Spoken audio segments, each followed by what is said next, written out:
안녕하세요. 저는 결혼 10년 차 30대 직장인입니다. 시집살이라고 하면 대놓고 무시하고 멸시하고 호되게 일을 시키는 거라고 알고 있었는데 저는 차원이 다른 시집살이를 해왔답니다. 기가 막힌 저의 사연 한번 보시겠어요? 전 대학을 졸업하고 취업을 한 후에 얼마 안 가 결혼을 했습니다. 남편에게는 시부모님과 형이 있었는데 6살 차이가 나는 형은 결혼의 뜻이 전혀 없었고 남편은 저와 만나던 대학 시절부터 결혼을 일찍 하고 싶어 했습니다. 남편의 말로는 시부는 평생 무뚝뚝하고 바깥일에만 관심이 있었던 사람이었다고 해요. 그러다 보니 엄마가 조금 강하고 자식들에게 집착하는 경향이 있다고 했죠. 그렇지만 그 집착은 형에 대해서만 클 뿐 자신에게는 거의 관심이 없다고 하길래 대수롭지 않게 생각을 했어요.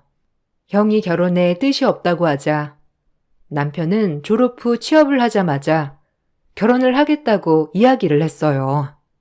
시부는 별 반대 없이 찬성을 했는데 시모는 형이 결혼도 안 했는데 먼저 하는 게 어디 있냐며 극구 반대를 했죠. 그렇지만 남편은 강경하게 결혼을 밀어붙였고 여기에 시부의 적극적인 지원으로 저희는 결혼을 하게 되었습니다. 사실 연애 때에도 시모는 남편에게 크게 관심을 두지 않았었기 때문에 시집살이도 심하지 않을 거라 생각을 했어요. 근데 막상 결혼을 하고 나서 시모는 남편에게 관심을 쏟아붓기 시작했습니다. 주말 단둘이 시간을 보내고 싶어도 갑자기 시모가 외롭다며 불쑥 찾아오는 날도 많았습니다. 엄마, 쉬는 날 웬일이야 여기까지? 전화라도 한번 하고 오지. 우리 안 그래도 나가려고 했는데 무슨 일 있어서 온 거야? 갑자기 쉬는 날에는 왜 여기까지 왔어? 우리 지금 데이트 나가려고 하는데 나가서 저녁까지 먹고 올 거야. 에이, 미리 전화를 해주지 그랬어. 그럼 우리 나갈 거라고 말이라도 해줄 걸. 엄마 헛걸음했네. 왜? 나는 거기 껴서 가면 안 되는 거니? 엄마도 외로우니까 너네 가는 곳 같이 가자. 어차피 가봤자 카페 가고 맛집 가고 그럴 거 아니야? 집에 있어봤자 네 아빠는 코빼기도 안 보이고 네 형도 귀찮다고 나가지도 않고 엄마한테 말도 안 걸어주는데 우리 막내 아들이랑 오랜만에 데이트 좀 해야 되겠다. 혜린이 너도 괜찮지? 아이 엄마, 그래도 우리 신혼인데 둘이서 지내는 시간도 있어야지. 엄마 지난주에도 이렇게 와서 하루 자고 갔잖아. 엄마 우리가 아무리 오래 연애를 했어도 아직은 신혼이야. 엄마랑은 다음에 데이트할 테니까 오늘은 집에 가셔. 다음 주는 내가 엄마랑 영화도 보고 데이트도 할게. 오늘은 이미 약속한 시간이라서 안 돼. 어머 지훈아, 너무 실망이다. 엄마 진짜 서운하려고 그래. 엄마가 너 보고 싶어서 이 멀리까지 왔는데 그냥 가라는 거니? 얘 혜린아, 네가 얘기해 보렴. 나 여기 껴도 괜찮지? 이 먼 거리를 내가 외로워서 달려왔는데 이렇게 내쫓는 게 어디 있니? 아들, 벌써부터 아내 눈치 보는 거야? 아직은 우리 막내 아들이니 눈치 볼 필요 없어. 자, 얼른 가자. 시어머님께서는 정말 아무렇지 않은 듯 저희의 데이트에도 함께 하셨고 그렇게 주말에 데이트를 같이 하게 되는 날이면 어김없이 하룻밤을 신혼집에서 같이 보내셨습니다. 종종 어머님이 이렇게 오시는 게 불편하다고 남편에게 얘기를 했지만 남편은 갑자기 결혼을 해서 그런가 엄마가 안 하는 행동을 하는 것 같다며 대수롭지 않게 생각을 했죠. 여보, 사실 우리가 아직 신혼이고 나는 둘이서 좀 더 시간을 보내고 싶은데 자꾸 어머님이 오시니까 나도 눈치가 보이고 그러네. 그래도 말이라도 하고 오시면 좋겠어. 그러면 우리가 굳이 일정 안 잡을 수도 있는 거고 아니면 어머님한테 다음에 오시라고 말이라도 해볼 수 있잖아. 근데 원래 당신한테 이렇게 애정이 깊으신 분이셨던 거야? 아니, 엄마는 나한테 관심이 없었어. 오로지 형밖에 몰랐는데 갑자기 왜 저러나 모르겠네. 아마 내가 결혼해서 가정 꾸리니까 뭔가 마음이 이상하신 모양인 것 같아. 엄마가 이렇게 나한테 애정이 가득한 적이 있었나 싶기도 하네. 요새 형도 전보다 더 무뚝뚝해지고 그래서 그런가? 나도 모르겠어. 엄마가 갑자기 저러니 어떻게 해야 할지도 모르겠네. 아무리 그래도 매번 이렇게 주말마다 찾아오시고 하룻밤 주무시고 가시고 그러니 당신이랑 오붓하게 지낼 시간도 없는 것 같고 사실 주말을 지내고 나면 눈치 보고 신경 쓰느라 피곤하기도 한 것 같아. 어머님이 이렇게 자주 오시길 원하는 거면 차라리 당신이 시댁으로 방문하는 건 어때? 어머님이랑 잘 좀 얘기를 해봐. 그래, 나도 한번 엄마랑 얘기해볼게. 아마 엄마도 그냥 헛헛해서 그런가 봐. 나는 엄마 안 아픈 손가락인 줄 알았거든. 그동안 별로 나한테 관심도 없어서 그런 줄 알았는데 갑자기 이렇게 아들아들 하니까 나도 신기하네. 어쨌든 지금 잠깐 그러는 걸 테니 당신이 좀 이해를 해줘. 솔직히 우리 가족들 다 무뚝뚝하고 표현도 없잖아. 남편에게 들은 바로는 아주버님은 시부와 성격이 비슷했습니다. 무뚝뚝한 편이고 진중하신 스타일이셨죠. 남편은 애교가 많고 살가운 성격이지만 남편의 말로는 가정에서 살아남기 위해서 살갑게 변한 것 같다며 이야기를 할 정도였어요. 남편이 성장을 할 때는 사실 6살 차이가 나는 형에게 모든 애정이 치우쳤다고 하더라고요. 시부모님의 애정이 형에게 집중되고 있는 동안 남편은 홀로 밥을 챙겨 먹거나 놀아야 하는 날도 많았죠. 그러다 보니 갑작스럽게 변한 시모의 행동은 남편도 의아한 상황이었습니다. 시모의 둘째 아들 사랑은 점점 더 심해졌어요. 아버님이나 첫째 아들인 아주버님에게 말을 걸어도 항상 단답에 무시를 해버리니 자신을 잘 받아주는 둘째 아들에게 의지하기 시작하셨습니다. 남편은 어머님이 조금만 힘들다, 슬프다, 외롭다 이야기를 해도 다 들어주었어요. 그런 남편의 행동에 서운함이 느껴질 때도 있었지만 어차피 저에게 함께하기를 강요하는 건 아니니 어쩔 수 없는 것이라 생각을 했죠. 그런데 점점 시간이 갈수록 남편에게 의지를 하는 것이 더 심해지면서 저와 남편만 보내는 시간이 있을 때면 대놓고 기분이 나쁜 티를 내셨습니다. 너희 이번 주말에 어디 갔었니? 집에 가보니까 아무도 없더라. 아무리 벨 눌러도 반응이 없길래 들어가 봤더니 아무도 없더라고. 전화도 안 받고 도대체 어디 갔었니? 나는 또 무슨 일 있는 줄 알고 깜짝 놀랐잖아. 아니 어디를 가면 간다고 얘기를 하고 가야지. 사람 놀래게 말도 없이 훌쩍 둘이서만 가버리면 어떡해? 아이 엄마, 우리가 애도 아니고 어른이 잘 놀다 왔겠어. 그리고 그날 전날에 엄마랑 통화하면서 어디 갈 거라고 미리 다 얘기했잖아. 왜 그래? 기억 안 나? 전화도 안 받다니 내가 부재중 찍혀 있는 거 보고 다시 엄마한테 전화했잖아. 그래서 밖에 있다고 내일 갈 거라고 하니까 알았다고 한 거 엄마인데 왜 갑자기 이런 소리를 해? 아니 누가 너한테 얘기를 했어? 나는 혜린이한테 말한 거거든. 얘, 너는 내가 너한테 수십 통 전화를 했는데 왜 전화도 다시 안 하고 그러니? 아무리 우리 아들이 나한테 전화를 했다고 해도 너한테 내가 전화를 했으면 바로 나한테 전화를 해줘야 하는 거 아니야? 그리고 어디 여행 가고 그러는 것도 피곤하네. 네가 꼬셔가지고 가자고 한 거지? 병이라도 제대로 못 씻는데 왜 자꾸 꼬셔서 밖에 나다니게 하니? 네? 어머님, 저 그때 바로 옆에 있었다고 말했잖아요. 거기다가 핸드폰 배터리 없어서 핸드폰이 꺼져 있어서 전화 못 드렸다고 옆에서도 얘기를 했는데요. 그때는 알았다고 하셨잖아요. 그리고 이번에 여행도 제가 가자고 한 게 아니고 지은 씨가 매번 집에만 있는 것 같다면서 기분 전환하자고 가자고 한 거예요. 제가 꼬셔서 간 게 아니라고요. 그래, 엄마. 왜 그렇게 말하셔? 우리 매주 엄마랑 시간 보내고 그랬잖아. 매번 밖에 나가지도 못하고. 혜린이 여행도 엄청 좋아하는데 벌써 결혼한 지 몇 년 차인데 휴가 빼고는 제대로 여행도 안 가본 것 같아서 그냥 주말 반짝 여행 다녀온 거야. 엄마, 갑자기 왜 그렇게 예민해? 아니, 나는 너무 서운해서 그렇지. 네 말대로 우리 매주 같이 했는데 이렇게 나만 쏙 빼놓고 다녀오는 게 어디 있니? 가더라도 같이 가겠냐? 물어라도 보는 게 예의 아니야? 그리고 아무리 남편이 둘만 가자고 해도 며느리가 된 게 시어미 한번 챙기지도 않고 정말 너무하다 얘. 이번에는 그냥 넘어가겠지만 다음에는 진짜 화낼 거야.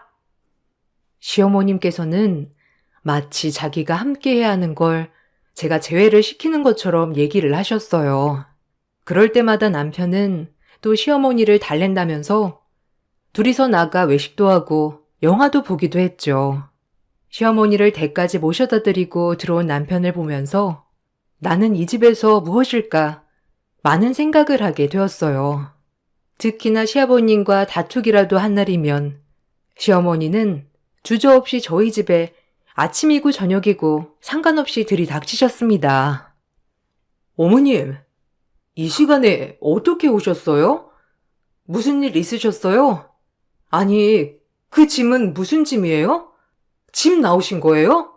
어머님, 일단 전화라도 하고 오시지. 방도 어지러운데 정리라도 했죠. 아무튼 아버님이랑 싸우신 거예요? 지난주에도 다투셨다고 하셔서 괜찮으실 줄 알았는데 이번에도 또 다투신 거예요? 어머님, 근데 이렇게 나오시는 것보다 아버님이랑 대화를 하시는 게 예, 내가 너보다 남편이랑 산 날이 수십 년은 덕인데 내가 말이 통했으면 여기까지 왔겠니? 아이고, 지훈아, 엄마 정말 못 살겠다. 엄마 이제 여기서 살면 안 되겠니? 어차피 너랑 애랑 둘이서만 살기에는 방도 많이 남잖아. 엄마 그냥 저기 쪽방에서 쭈그리고 자도 되니까 나 네 아빠랑은 도저히 못 살겠다. 더 참다가는 엄마가 정신병이 생기겠어. 엄마, 아빠랑 또 싸웠어? 아니 요새 왜 이렇게 자주 싸워? 아까 형한테 들어보니까 그냥 별거 아닌데 다투신 거라며. 아, 그러지 말고 집에 가. 내가 모셔다 드릴 테니까 집에 가서 아빠랑 풀어. 이렇게 집 나와봤자 해결되는 거 하나도 없다니까. 엄마 자꾸 아빠랑 싸우고 집 나오면서 여기 와서 있으니까 아빠가 혜린이 보기 창피하다고 하잖아. 뭐가 창피하니? 살다 보면 싸울 수도 있고 그런 거지. 그리고 내가 내 아들 집에 오겠다는데 누가 뭐라고 해? 그냥 이참에 너희 아빠 정신 차릴 때까지 여기서 며칠이고 좀 지내야 되겠다. 혜린이 너는 괜찮지? 어차피 내가 너 시집살이 시키는 것도 아니고 이것저것 다 해놓으라고 하는 것도 아니니 괜찮잖아. 역시 우리 둘째 아들밖에 없다. 시아버님과 다투시던 날에는 항상 저희 집으로 오셨고 남편에게 어떻게 다투게 되었는지를 하소연하면서 역시 둘째 아들이 최고라면서 얘기를 했습니다. 그렇게 며칠 동안 저희 집에서 지내다가 화가 난 시아버님께서 직접 시어머님을 모시고 간 적도 여러 번이었습니다. 시간이 지나면 나아질 거라 생각을 했던 시어머니의 태도는 날이 갈수록 점점 더 심해졌죠. 그러던 중 좋은 소식이 들려왔어요. 바로 아주버님께서 장가를 가신다는 소식이었습니다. 이로써 며느리로서의 관심에서 벗어날 수 있겠다 생각을 했는데요. 아주버님이 결혼을 해도 결국 관심을 독차지하는 것은 남편이었습니다. 아주버님은 어머님께서 무슨 말을 하든지 동의도 반응도 하지 않으셨고 형님 역시 조용하고 진중한 성격이셨죠. 그러다 보니 시모의 행동이 통하지 않았습니다. 반면 남편은 해가 갈수록 아빠고 형이고 엄마를 무시하는 게 눈에 보이니 본인이라도 잘해야 되겠다 생각이 들었는지 누구보다 살뜰하게 어머님을 챙기기 시작했습니다. 그런 남편의 행동이 서운해질 때쯤 저는 임신을 하게 되었습니다. 출산 때문에 산후조리를 고민하던 끝에 시어머님께서는 본인이 손수 산후조리를 해주겠다며 얘기를 하셨죠. 혜린아, 산후조리 걱정하지 마. 내가 다 알아서 해줄게. 내가 지훈이 이모들 아이 낳았을 때도 다 손수 산후조리 해줬던 거 알지? 내가 다른 건 몰라도 산후조리는 기가 막히게 할 수 있다니까. 요즘은 산후조리원 가봤자 필요가 없어요. 거기 가서도 수유하는 거 배워야 되지. 무슨 교육도 받아야 된다고 매번 불러대고 그러니 제대로 쉴 수 없다니까. 그러지 말고 그 돈 아껴서 나중에 쓰고 내가 산후조리 해줄게. 괜찮아요, 어머님. 산후조리 하는 거 그냥 성인들도 힘든데 어떻게 어머님한테 받아요. 산후조리원 잘 되어 있다고 하고 프로그램은 굳이 참여하지 않아도 된다고 하니까 그냥 저 산후조리원 갈게요. 요즘은 시설도 잘 되어 있고 그렇다고 해요. 그러니 어머님께서도 너무 걱정하지 마시고 제가 잘 알아보고 선택할게요. 아니 너도 너지만 우리 지훈이 저녁은 누가 챙겨주니? 너야 산후도우미도 온다며. 그럼 그 사람이 잘 챙겨주겠지만 우리 지훈이는 누가 챙겨줘? 원래 부모가 건강해야 자식들도 건강한 거다. 다른 사람이 어떻게 입맛을 알겠니? 그냥 내가 가서 전업도 좀 도와주고 어차피 도움이 오면 낮에만 도와주고 저녁에는 퇴근하니까 그때 아이도 봐주고 그러는 게 좋을 것 같구나. 그래, 당신도 생각해봐. 산후조리원 가느라고 몇백만 원 그냥 쓰는 거잖아. 아무리 그래도 그렇게 한 번에 낭비하는 것보다 엄마가 산후조리를 해주는 게 더 낫지 않겠어? 엄마도 이모들 출산했을 때 산후조리 직접 다 해주셔가지고 웬만한 간호사만큼 잘 안다니까. 그러니까 혜린아, 우리도 엄마한테 맡기자. 출산을 하고 나서 시어머님은 자신이 손수 산후조리를 해주겠다고 나섰습니다. 처음에는 굳이 그래야 하나 싶었지만 어차피 산후도우미 이모님이 퇴근을 하고 나면 남편 밥을 누군가 챙겨주면 좋겠다 생각이 들어 어머님의 산후조리도 괜찮을 것 같다 생각했습니다.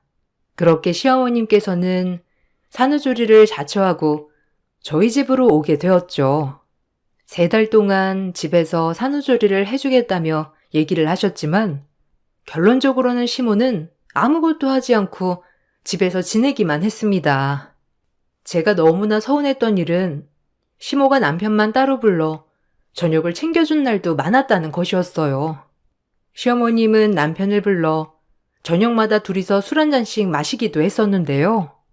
그게 정말 너무 서운하더라고요. 나중에 그래서 다 같이 밥을 먹는 자리에서 저는 그게 너무 서운했다며 말을 꺼내게 되었죠. 사실 저 그때 좀 서운했어요. 저는 아이 돌보느라 밥도 먹는 둥 마는 둥 하고 아이 돌보고 있는데 어머님이랑 남편은 저녁마다 술 마시고 시간을 보내는 게 조금 서운했어요. 그리고 어머님, 낮 시간대는 산후조리 이모님 오셔서 반찬들 다 만들어주시니 이제는 안 오셔도 될 것 같아요. 저녁도 이모님께서 퇴근하시기 전에 챙겨서 준비해 주신다고 하셨어요. 아니 너는 서운할 것도 많다. 그럼 엄마랑 아들이랑 둘이서 술 한 잔도 못하니? 네가 출산해서 우리가 자꾸 밖에서 시끄럽게 술 마시는 것도 아니고 겨우 한잔하면서 이야기 나누는 것뿐인데 너 너무 예민한 거 아니니? 그리고 내가 산후조리 도와준다고 했는데 왜 굳이 산후도우미를 불러서 이렇게 상황을 만들었니? 나는 그래도 몇 달 정해진 만큼은 이따 갈 거다. 어머님, 제가 너무 신경 쓰여서 그래요. 어머님이 계시니까 산후도우미 이모님도 자꾸 신경을 쓰시는 것 같고 그래서요. 아직 출산한 지 한 달도 안 되었는데 조금은 편하게 산후조리 하고 싶어요, 어머님. 당신, 갑자기 왜 그렇게 말을 해? 엄마 서운하게. 당신 불편하라고 한 행동 하나도 없는데 왜 그렇게 얘기를 하냐고? 출산하더니만 너무 예민해진 거 아니야? 그리고 당신, 산후조리 하느라 솔직히 집안일도 아무것도 안 되는데 그거 다 엄마가 해주고 있잖아. 근데 무슨 엄마가 아무것도 안 하는 것처럼 말을 해? 자, 이거 봐. 엄마가 매번 청소한다, 애 본다 하면서 사진도 찍어서 보내주는데 무슨 소리를 하고 있어? 남편이 저에게 보여주었던 것은 시모가 청소기를 손에 들고 청소를 하는 장면과 아이를 안고 찍은 모습이었습니다. 저는 그 사진을 보고 정말 황당해 말문이 막혔죠. 다음날 상황을 살펴보니 시모는 아이를 안고 사진을 몇 번 찍더니 다시 아이를 내려놓았던 적이 있었는데 왜 그랬을까 이제야 이해가 되더라고요. 저는 남편에게 더 이상은 참을 수 없다고 말을 했습니다. 당신 어떻게 생각하는지는 모르겠지만 나는 참을 만큼 참은 것 같아. 특히나 나는 아이를 낳고 나서도 내 말은 전혀 들어주지 않으니 너무 답답하고 서운해. 이런 식으로 계속할 거면 나 그냥 친정 가서 몸조리 할게. 어머님이랑 더 같이 살다가는 나도 스트레스를 받아서 미쳐버릴 수도 있을 것 같아. 당신, 그게 진심이야? 엄마한테 물어보면 매번 집안일 한다, 아이 돌본다 하면서 바쁜데 그런 거는 다 거짓이라고 하는 거냐고. 아무튼 당신 생각 알겠으니까 이번에 엄마한테 잘 얘기를 해볼게. 우선은 당신 회복하는 게 우선이니 몸조리에 신경을 써. 나 당신한테 정말 없는 얘기 하는 거 아니야. 어머님 오셔가지고 집안일이며 아이 보는 거며 아무것도 하신 적 없어. 당신도 알잖아. 당신 퇴근하고 오면 어머님 뭐하고 계시는지 봤잖아. 거기다가 당신 오기 전에 밥상 다 차려놨다고 하는 것도 내가 준비를 해둔 거라고. 근데 왜 당신은 내 말을 안 믿어주는 거야? 나 정말 어머님이랑 같이 있다가는 우울증 걸리겠어. 알겠어. 당신이 무슨 말을 하는지 알겠으니까 내가 엄마한테 이제 집으로 가시라고 할 테니 걱정하지 마. 다음에는 이런 일 없도록 할게. 난 당신이 이렇게나 스트레스를 받고 있을 거라 생각도 못했어. 남편에게 그동안 어머님이 집에 와서 한 일은 아무것도 없다고 말을 했지만 남편은 저의 말을 믿는 듯 하면서도 행동은 그렇지 않다는 게 느껴졌습니다. 어떻게 어머님께 말씀을 드렸는지 바로 다음 날 어머님은 집으로 돌아가셨죠. 어머님이 가시고 난 후에는 편하게 몸조리를 하면서 집안일도 할 수 있었습니다. 그렇게 시간이 흘러 전세 계약이 만료가 되면서 저희는 집을 알아봐야 했어요. 본래 살고 있던 곳이 마음에 들어서 매매를 할까 했는데 어머님께서 마침 좋은 곳이 있다면서 꼭 추천을 해주겠다고 저희를 데리고 갔죠. 가보니 시댁 바로 옆집이었습니다. 저는 너무나 황당했지만 어머님께서는 집은 가깝지만 그만큼 가격도 좋고 안에 리모델링도 싹 되어 있어서 좋다면서 추천을 해주셨어요. 실제로 집 안으로 들어가 보니 깔끔하고 인테리어가 잘 되어 있었고 전세가 역시 좋았습니다. 저는 그때 당시 복직을 해야 하는데 아이 어린이집 문제 때문에 고민을 하고 있었거든요. 마침 어머님께서 아이까지 봐주신다고 해서 저희는 이곳으로 집을 옮기게 되었습니다. 그렇지만 복직을 하고 나서는 아이 육아 때문에 어머님과 대립하는 일이 많이 생겼어요. 어머님, 아직 아이는 어리고 전에 이유식할 때도 약하게나마 알레르기가 올라온 적이 있어서 음식은 되도록이면 조심해야 돼요. 어머님, 아이니가 다 받아먹으니까 이쁘고 그래서 주시는 건 이해하지만 잘못했다가는 아이한테 알레르기로 남을 수 있으니까 되도록이면 돌전에는 자극적인 음식은 안 먹였으면 좋겠어요. 어머, 얘, 너 무슨 그렇게 예민하니? 내가 음식을 왕창 먹이는 것도 아니고 그냥 잘 먹을 것 같은 것으로 조금만 주는 건데 왜 이렇게 호들갑이야? 그리고 알레르기는 안 먹이니까 생기는 거야. 그럴수록 더 자주 먹고 그래야 극복이 되는 거지. 얘는 몰라도 한참을 모르네. 애를 키우면 내가 너보단 수십 번은 더 키워봤어. 그러니까 내 행동 그렇게 지적하지 말라고. 어머님, 그래도 아이한테 먹이는 음식이니 조금 조심해 주세요. 그렇게 자꾸 먹이면 어디서 문제가 생겼는지도 모르고 알레르기가 생기더라도 바로잡기 어려워요. 너도 참 별나다. 이제 거의 돌 다 되어가는 애를 언제까지 이렇게 꽁꽁 싸맬 거야? 얘도 맛있으니까 자꾸 달라고 하잖아. 내가 애가 못 먹는데 자꾸 챙겨주겠니? 너도 이렇게 하나하나 별나게 행동하면 아이도 따라서 별나게 행동하는 거야. 그냥 몇 번 먹여본 거 가지고 참 예민하게 그러네. 암튼 알았어. 내가 조심해서 줄게.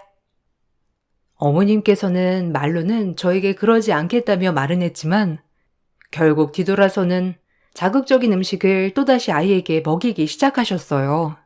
제 말은 신경도 안 쓰고 아랑곳하지 않고 아이한테 아무거나 먹이는 모습을 보면서 저는 결국 육아휴직을 쓰기로 결심했습니다. 육아휴직을 하게 되면서 아이를 제가 직접 돌보게 되었어요.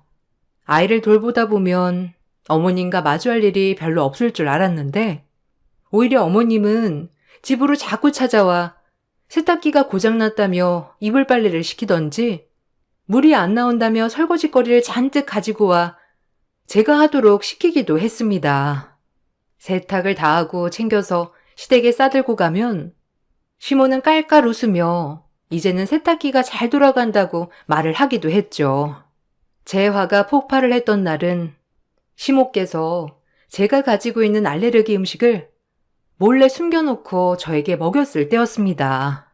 맛있는 음식을 차렸다며 온 가족들을 불러 모았던 시어머님은 저 몰래 제가 먹는 음식 안에 알레르기 음식을 담아 두셨죠. 알레르기로 피부 가득 빨갛게 발진이 올라온 저는 급하게 응급실로 향했고 다행히 약한 알레르기라 약 처방만 받고 오게 되었습니다.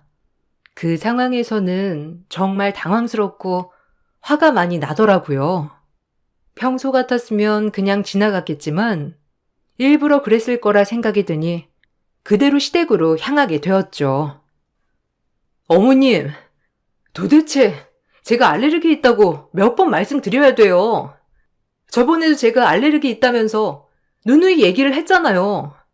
이번에도 이렇게 음식 사이에 몰래 넣어두시고 고의적으로 이렇게 먹이시는 게 정상이에요? 다행히 이번에 생명에 지장 없는 곳에 생겨서 마련이지. 만약에 심한 증상이 나타났다면 정말 어쩌시려고 이러세요? 어머, 미안하다. 내가 그냥 네가 좋아할까 싶어서 서프라이즈로 만든 것뿐인데 이렇게 화를 낼 줄이야. 미안하다. 아니 내가 깜빡했어. 이건 알레르기가 있다는 건 깜빡하고 네가 좋아할까 싶어서 만든 거였어. 내가 알레르기 있는 거 뻔히 알면서도 괜히 섞어서 너한테 줬겠니? 그니까 너무 나를 못된 시애미로 말하는 거잖니. 아니, 제가 굳이 그런 말을 하는 게 아니고요. 그래도 사고가 발생했으면 어쩌시려고 그렇게 하신 거세요? 다음에는 조심해 주세요. 저도 이번에 너무 놀라서 시겁했어요. 아무튼 어머님, 좀 주의해 주세요. 너무나 화가 났지만 울면서 미안하다고 하는 시모에게 뭐라고 할 수가 없었어요. 그렇지만 나중에 깔깔 웃으며 저에게 전화가 온 시모를 보면서 정말 악랄한 게 이런 걸까 싶기도 했습니다. 예, 너는 이 집안에 네 편이 있다고 생각을 하니? 천만의 말씀이야. 여기는 나한테도 무뚝뚝한 사람들 투성이지만 너한테도 마찬가지다. 시아버지나 형도 마찬가지로 관심이 없다고. 그럼 지훈이는 어떨 거라고 생각해? 예, 너 그렇게 알레르기 때문에 난리법석 부르니? 지훈이가 나한테 미안하다고 연락 왔다. 그게 지금 네 위치야. 알겠니? 어머님, 무슨 그런 말씀을 하세요? 제 위치라뇨? 어머님, 이번 건은 어머님이 잘못하신 거잖아요. 다른 분들도 다 그렇게 말을 하는데 여기서 평가라는 얘기가 왜 나오나요? 그래, 너는 기분 나쁠 수도 있겠다. 그렇다고 화 안 내고 그렇게 가버리면 어떻게 하니? 가족들 다 왜 저러냐며 한마디씩 하는데 정말. 예, 네 편 좀 든든하게 만들어보지 그랬어. 아무튼 우리 집에는 네 편 없으니 그렇게 알고 내가 뭘 하면 좀 거역 좀 하지 마. 어머님은 이 집안에는 저를 믿는 사람이 없다면서 깔깔 웃으며 전화를 하셨습니다. 저는 그날 이후로 정말로 확실한 것이 아니라면 먼저 나서서 감정적으로 대처해서는 안 되겠다 생각을 하고 있었죠. 그렇게 시간이 흘러 구정날이 밝아왔습니다.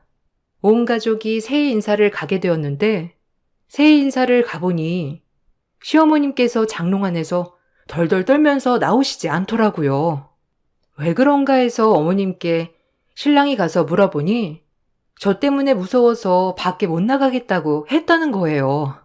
알레르기 사건 이후로 제가 몸이 아프다며 어머님을 자꾸 저희 집으로 불렀고 집안일 하나부터 열까지 다 시켰다면서 얘기를 하는 어머님을 보며 참 기가 막혔습니다.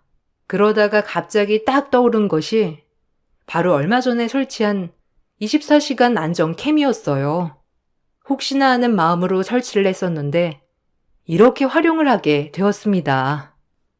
저 어머님 말이 다들 사실이라고 생각하시는 거죠?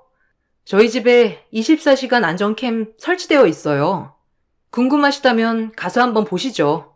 저희 집 거실이랑 방 입구 다 나오니까 확인할 수 있을 거예요. 어머님, 정말 제가 그렇게 무서우세요? 이거 보시면 깜짝 놀라실 텐데요. 지금이라도 사실대로 말씀하시죠. 영상까지 다른 가족분들 보시면 놀라실 거예요. 그게 무슨 소리야? 엄마가 하는 말이 다 진짜가 아니라는 거야? 안 그래도 내가 이상하다 생각을 했어. 매번 엄마가 우리 집에 있다는 것도 이상하고. 그런데 엄마가 갑자기 당신이 매일 부른다고 하길래 설마 했거든. 어느 게 진심이라는 거야? 엄마, 정말 혜린이가 엄마 괴롭힌 거 맞아? 아, 똑바로 좀 얘기를 해봐. 어머님, 끝까지 얘기 안 하실 모양이네요. 그러면 영상 틀어서 볼 수밖에 없겠네요. 그전에는 영상이 없어 보여드릴 게 없지만 이건 최근 일주일 영상입니다. 일주일 동안 어떤 일이 있었는지 직접 보시고 판단해 주세요. 저는 가족들이 보는 앞에서 영상을 틀었고 영상 안에는 시어머님이 당당히 저희 집으로 들어와 소파를 차지하고 있는 모습이 찍혀 있었어요.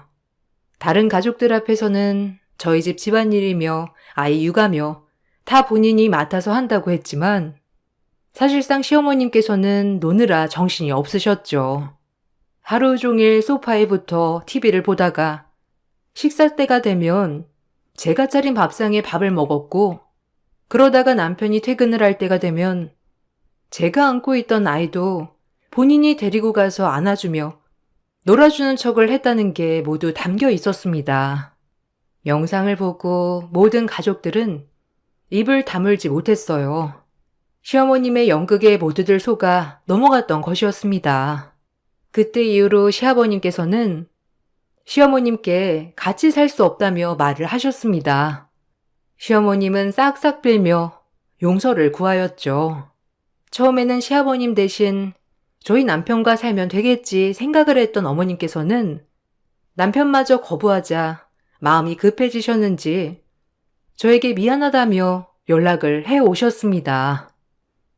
저기, 혜린아, 내가 그동안 미안했어. 사실 우리 집에는 무뚝뚝한 양반들밖에 없잖니.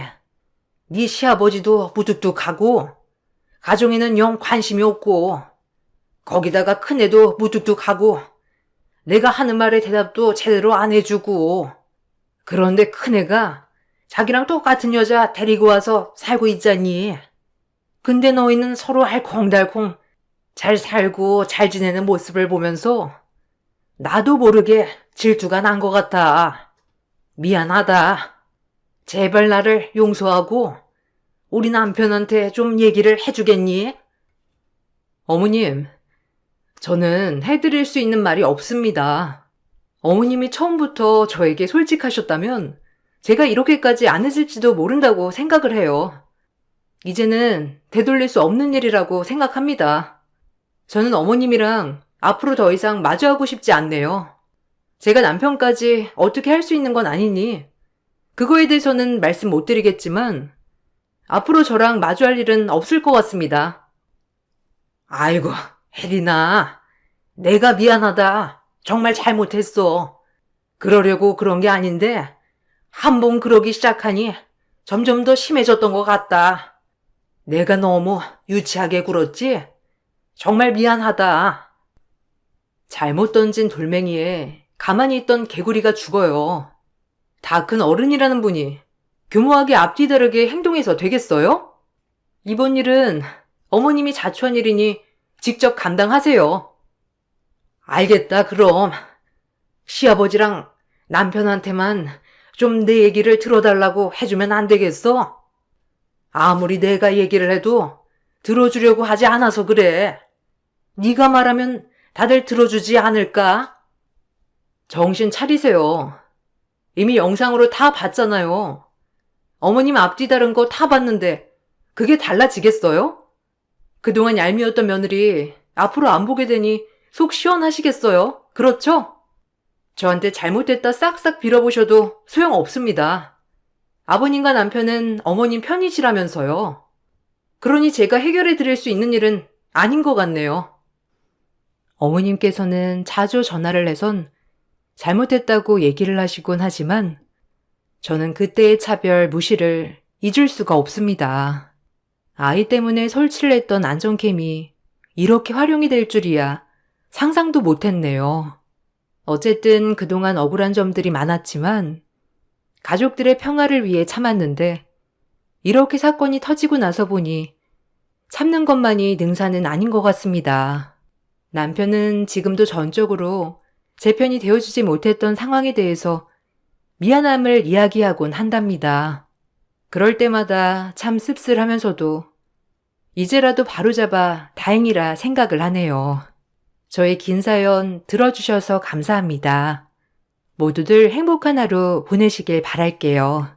안녕하세요. 저는 38살에 지금의 삶에 항상 감사함을 느끼며 하루하루 열심히 살고 있는 여자입니다. 제가 살아온 인생이 얼마 되지 않지만 그동안 정말 많은 일들을 겪었고 모든 걸 제자리로 돌리기 위해 오랜 시간이 걸렸습니다. 사람마다 행복의 기준이 다르고 자신이 정한 목표에 도달하기 위해 최선을 다해 앞만 보며 달리지만 그 기간이 짧을 수도 있고 생각했던 것보다 길어질 수도 있는 건데 아무런 노력 없이 자신의 위치를 이용해 이득을 취하려는 사람들 또한 있는 것 같습니다. 그리고 그 계획이 너무나 치밀하고 악랄했기에 지금 생각해도 사람으로 태어나 어떻게 그런 행동들을 할 수 있었는지 도저히 이해되지 않네요. 저희 또한 마찬가지로 그에 상응하는 행동을 할 수밖에 없었어요. 눈뜬 장님처럼 당하기만 했다면 아마 지금 저는 이 세상 사람이 아닐 수도 있었겠네요. 지금으로부터 1년 전 시어머니께서 세상을 떠나시면서 남편 집안에 많은 일들이 있었어요. 아버님이 세상을 먼저 떠나시고 어머님도 몸이 좋지 않아 결국 그 길을 뒤따라 가셨지만 가시는 길 재산 문제는 정확하게 정리하고 떠나셨어요. 집안 자체가 워낙 잘 살았었고 해외에서도 큰 사업을 운영하셔서 돌아가는 자금력이 상당하셨습니다. 그런데 어머님께서 모든 재산 위임을 남편에게만 물려주면서 제가 모르고 있었던 단면이 드러나게 되었고 결국 이 문제로 집안의 분위기는 걷잡을 수 없을 만큼 안 좋아지기 시작했습니다. 하지만 제 입장에서 볼 때 어머님의 판단이 잘못됐다고 생각하지는 않았어요. 아무리 그래도 그렇지. 배다른 자식이라고 모든 재산을 전부 너한테만 물려준다는 건 말이 안 되잖아. 나도 너와 똑같이 아버지의 유전자를 물려받았는데 모든 재산이 너희 어머니한테 넘어갔다고 해서 세상 떠나실 때 너한테만 모든 걸 전부 상속했다는 게 나는 받아들일 수가 없네. 다시 한번 말하지만 너한테 넘겨진 재산 일부분은 나한테 줬으면 좋겠어. 그게 지금 무슨 말이죠? 어머니가 저한테 물려주신 건데 제가 왜 나눠줘야 한다는 거예요? 피를 나눈 것뿐이지 정식적으로 저희 집안과는 전혀 상관없는 사람 아니에요? 어머니가 뭐라고 했는지 알아요? 모든 재산을 저한테 넘긴 이유가 뭐겠어요? 그쪽은 첩의 딸이고 저는 본처의 아들이기 때문에 당연히 재산 문제에 있어 저한테 위임되는 게 맞는 거니 그렇게 행동하신 것 뿐이잖아요. 지금까지 잘 먹고 잘 살았으면 감사해야죠. 저한테 넘어온 재산까지 전부 뜯어가시게요. 이제 와서 말하는 거지만 그쪽 집안 때문에 저희 어머니가 지금까지 얼마나 많이 힘들어 있는지 알아요? 흘린 눈물만 생각하면 절대 용서되지 않는 행동이라고요. 이제 우리와는 인연 끊었으면 좋겠네요. 다시는 찾아오지 마세요. 뭔가 착각하고 있는 것 같은데 나도 지금까지 살면서 어머니로 인정하며 살았기 때문에 지금까지 한 집에서 살지 않았어? 그러니 당연하게 너한테만 넘어간 재산 나에게도 권리가 있는 거라고. 좋은 말 할 때 당장 내놔. 형님, 지금 너무 막말하시는 거 아니세요? 모든 일을 해결할 때는 좋게 좋게 말을 해야 되는 거지. 무작정 언성 높여 협박하듯이 나오시면 누가 좋아하겠어요? 이건 기본 상식 아닌가요? 배우신 분이 이런 식으로 나오면 어떡해요? 옳게, 넌 좀 빠져있어. 재혼 주제에 어디서 잘났다고 입을 놀리고 있어?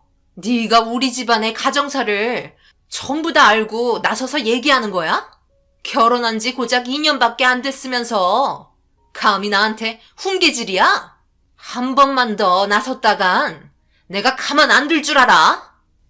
형님과 남편은 배다른 자식으로 형님의 진짜 어머니가 세상을 떠나면서 아버님이 형님을 데려오게 되었고 그런 모습들이 전부 못마땅했었지만 묵묵히 참고 있었어요.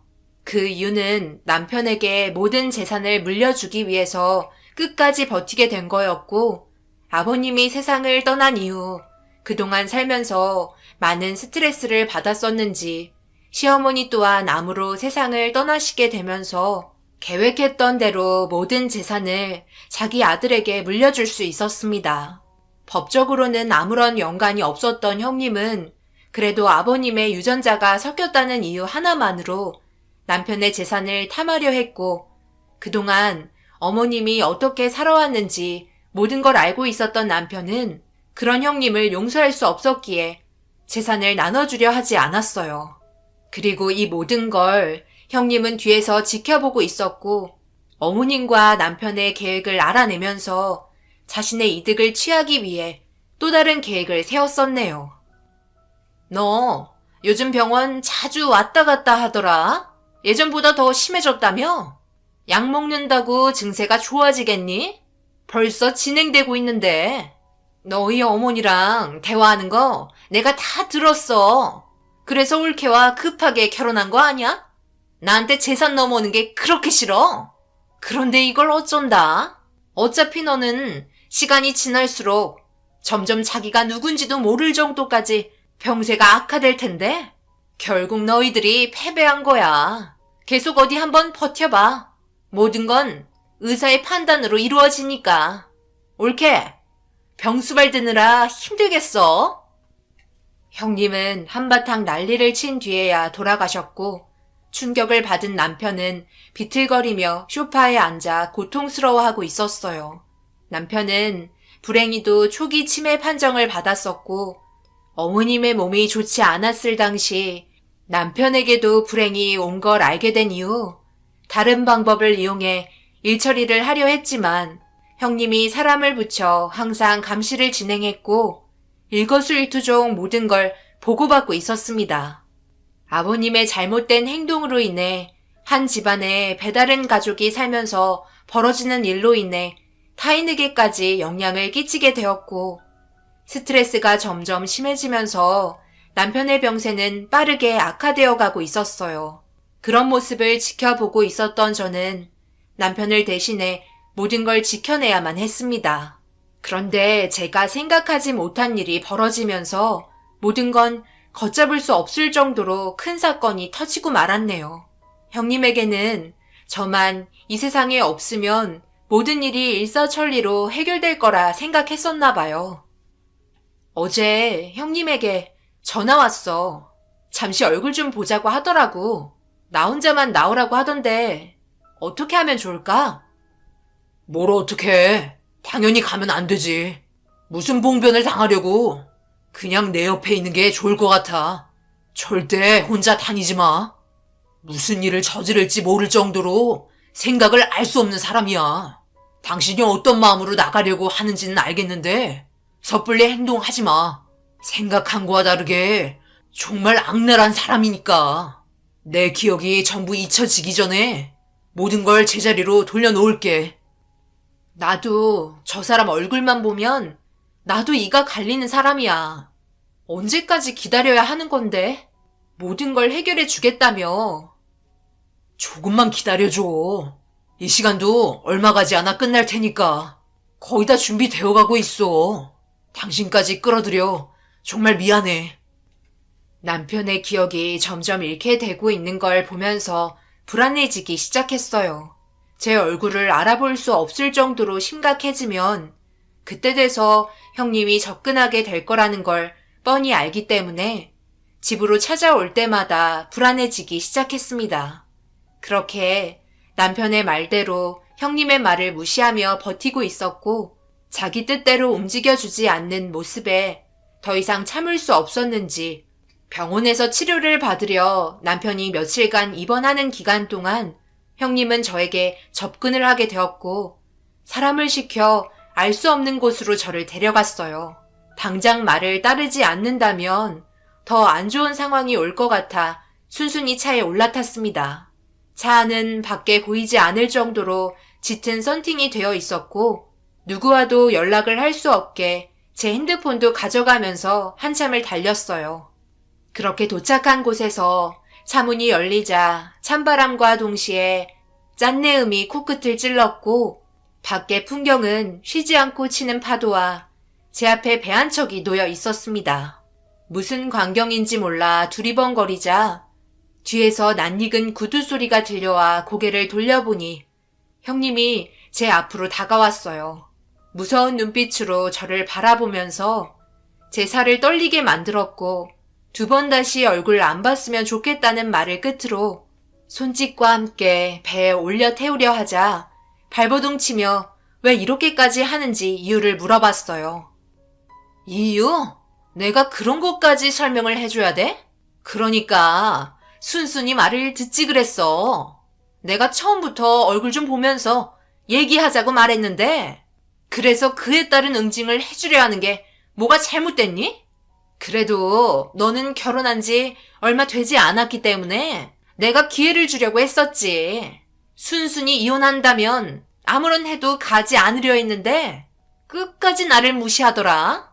그래서 너에게는 자비 따위는 주지 않기로 했어. 내가 몇백억 가지고 이렇게 행동하겠니? 아무리 그래도 나도 어느 정도 재산을 나눠 가져야 할 권리가 있는 건데 감히 나를 무시해? 그놈들이 무시한다고 너까지 나를 만만하게 생각하는데 어디 한번 겪어봐. 내가 얼마나 무서운 사람이었는지 살 떨릴 정도로 경험시켜 줄 테니까. 병원에까지 입원할 정도면 사태가 심각해진 건 확실한 거고 너도 실종 처리될 테니 그럼 재산 관리해 줄 사람이 없는 거잖아. 자연스럽게 모든 건 나에게 다시 돌아오게 되어 있는 거야. 그곳에서 잘 살고 앞으로 얼굴 안 봤으면 좋겠다. 형님과 아주버님은 저를 무서운 눈빛으로 바라보고 있었고 제가 어떻게 되든 말든 차에 올라타 사라져 버리고 말았습니다. 아무런 저항도 하지 못한 채 알 수 없는 배를 타고 한참을 달려 도착한 곳은 아무도 살지 않는 섬이었고 그곳에 저를 내려줬어요. 어두컴컴한 곳에는 파도 소리만 들릴 뿐 아무것도 없어 불안해진 마음 애써 진정시키려 하는 순간 배는 저를 놓고 떠나가 버렸고 바람이라도 피할 곳을 찾아보려 했지만 배가 떠난 이후 눈앞에 보이는 건 암흑뿐 아무것도 보이지 않았어요. 연락할 수 있는 수단이 전혀 없어 그 자리에 우두커니 서 있는 것 외에는 제가 할 수 있는 건 아무것도 없었습니다. 그렇게 손을 더듬거리며 날카로운 바닷바람을 피할 수 있는 곳으로 몸을 숨겼고 얼마의 시간이 흐르자 어느 정도 마음의 진정이 되면서 달빛에 보이는 파도를 바라보며 어두웠던 시야도 아주 조금은 앞을 볼 수 있을 정도로 적응이 되었습니다. 아무런 연락 없이 사라져버린 저 때문에 불안해하고 있을 남편이 걱정되기 시작했어요. 극도의 스트레스는 치매 유발을 촉진시키기 때문에 최대한의 안정이 중요하다고 했는데 한 사람 때문에 모든 가정이 파탄나고 있다는 게 참 안타까웠습니다. 이런 상황을 겪고 있는 제 자신이 너무 불쌍하게 느껴졌고 안정을 찾으려 애썼던 감정은 또다시 변덕스러운 파도의 너울처럼 저 또한 기복이 심해지자 결국 그동안 참아왔던 눈물을 하염없이 쏟아내고 말았어요. 그렇게 몇 시간이 흘렀는지 처음과 달리 심하게 떨리는 몸을 진정시킬 수 있었고 바닷바람으로 인해 젖어버린 옷들 때문에 더 이상은 버틸 수 없을 것 같아 포기하려던 찰나 멀리에서 불빛 하나가 보였어요. 한 척의 배는 제가 있는 곳으로 가까이 오면서 정신 차리라는 듯 경적을 울렸고 천천히 몸을 일으키니 처음에 저를 내려줬던 배가 다시 도착을 했어요. 섬에 올 때와 달리 선장 혼자 있는 것 보니 다른 사람들은 전부 철수한 듯 보였습니다. 제가 비틀거리는 걸 보곤 급하게 배를 정박한 뒤 저에게 달려와 담요를 덮어주며 부축해줬고 배에 올라타자마자 떨고 있는 몸을 진정시켜주려 따뜻한 차 한 잔 내어줬네요. 사람들이 이렇게 나빠도 되는 거예요? 나 참, 설마 했는데 진짜 일을 저지를 거라곤 전혀 생각하지 못했네요. 저는 그 사람들과 다르기 때문에 이대로 지켜볼 수는 없을 것 같아 철수하는 것 보고 바로 배 돌려왔습니다. 한참 동안 버티고 있다가 철수해서 시간이 좀 오래 걸렸네요. 그동안 얼마나 마음이 불편하던지 어찌됐든 죄송하게 됐네요. 돌아가셔서 해결하지 못한 일 잘 처리하시고 그 사람들 절대 용서해주지 마세요. 꼭 처벌 내려주셔야 다음번에 사회에 나와도 이런 일이 없을 겁니다. 그리고 이거 받으세요. 그 여성분에게 받은 돈인데요. 제가 가질 돈은 아닌 것 같네요.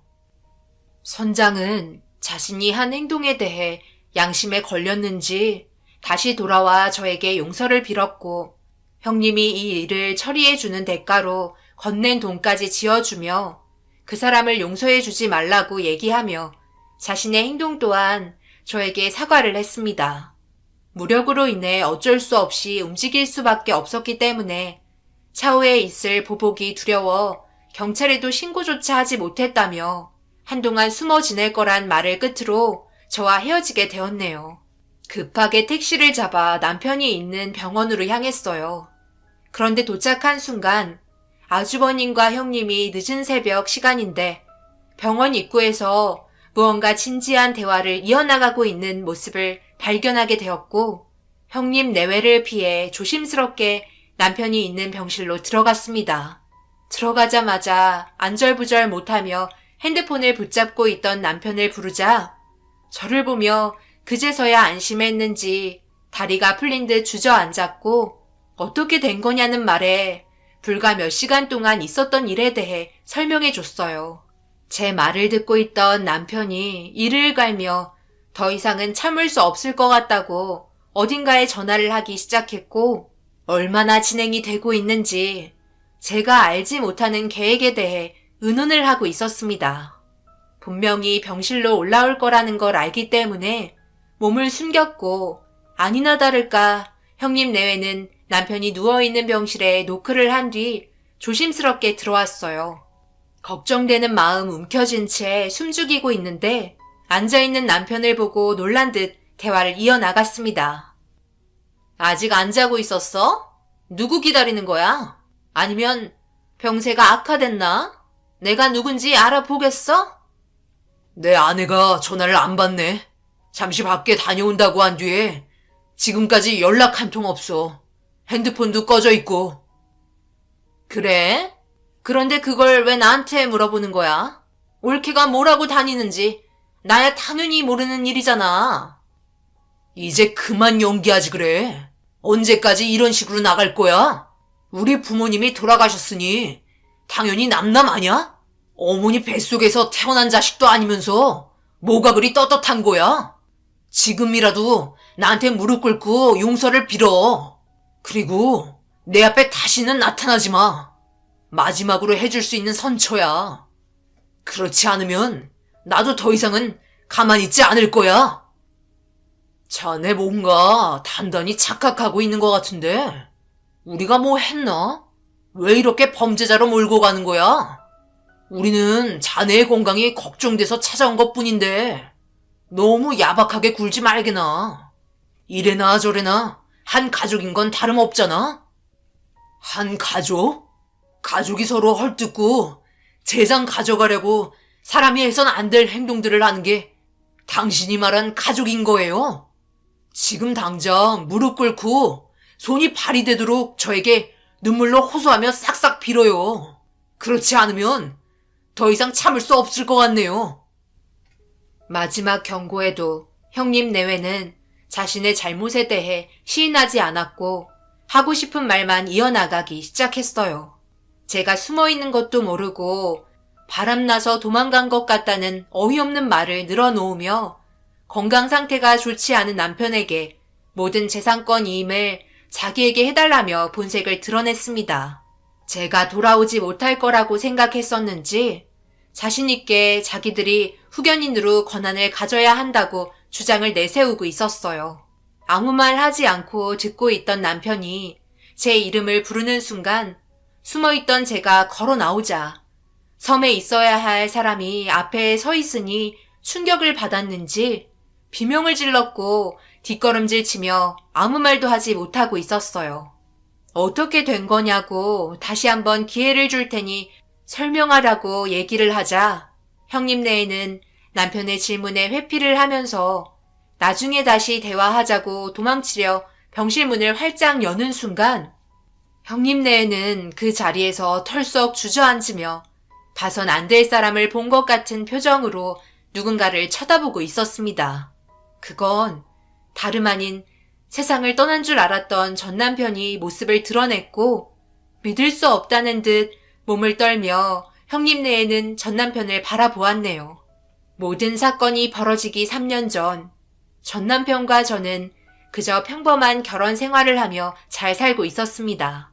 그런데 어느 날 현재의 남편이 저희 집에 찾아왔어요.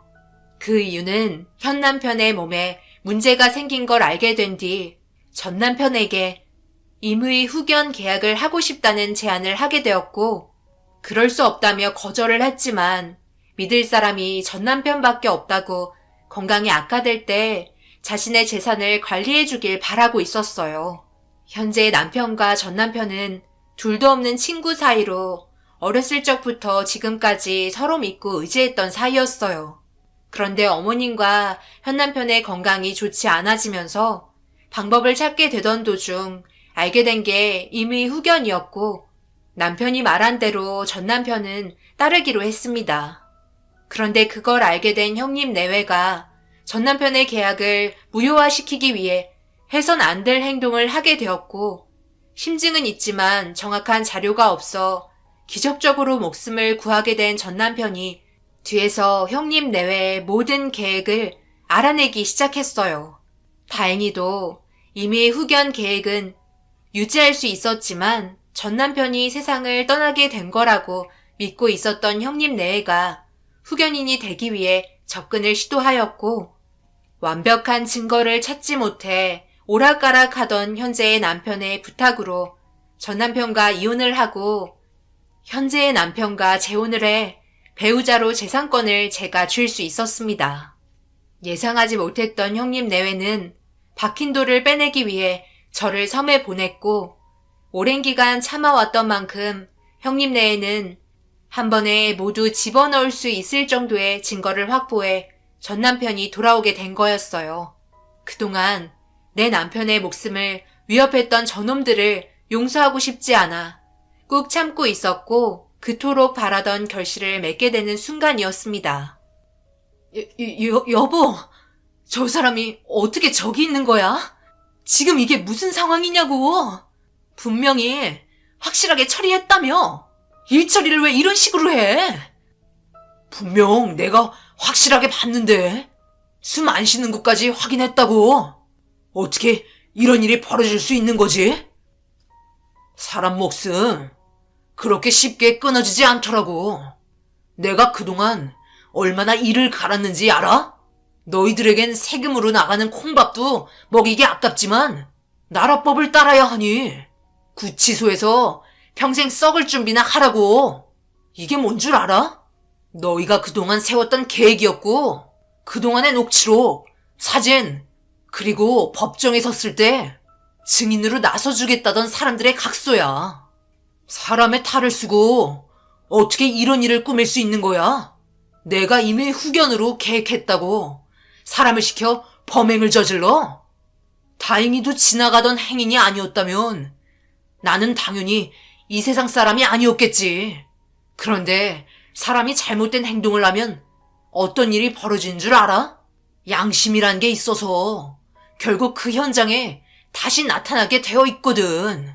혹시라도 자기가 흘린 무언가가 남아 있을까봐 그게 두려워 꼭 한 번은 찾아오더라고.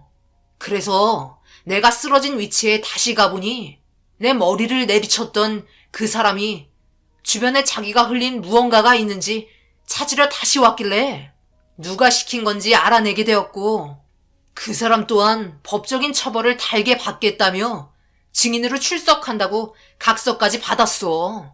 당연히 당신들을 처벌해 주기 위해 앞날을 보장해 주겠다고 그 사람에게 약속도 했었지. 그리고 얼마 전 마취제를 대량으로 구입했던데 마음처럼 안 되니까 내 친구에게 또 다른 계획을 세우고 있었어. 내 아내도 섬으로 보냈고 홀로 남겨져 정신 오락가락하니까 어떻게 해보려고?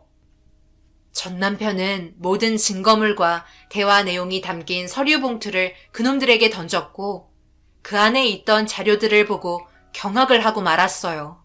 남편이 가진 재력으로 그놈들이 시켰던 일들에 대해 낱낱이 밝힐 수 있었고 섬으로 보냈던 선장과도 연락해 증인으로 출석해 줄 수 있다는 연락까지 전부 받아놓은 상태였어요.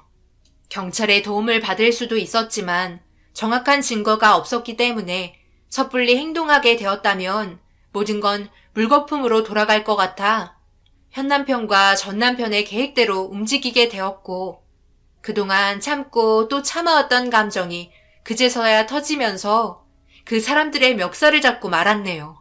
그렇게 경찰분들이 찾아와 그놈들을 연행했고 저는 현 남편과 전 남편을 모두 지킬 수 있었습니다. 억울하게 세상을 떠날 뻔했던 전 남편이 다행히도 기적처럼 크게 다치지 않아 모든 사건이 해결될 수 있었고 법정에서 그놈들의 지시로 저희에게 몹쓸 행동을 했던 사람들이 증인으로 서게 되면서 계획적으로 치밀하게 범행을 저질렀기 때문에 그에 따른 형벌은 무겁게 적용될 수 있었습니다. 내가 뭘 잘못했다고? 나도 가족인데 너희들이 먼저 무시했잖아. 내가 이렇게 태어나고 싶었던 것도 아니잖아. 나는 그동안 살면서 좋았는 줄 알아?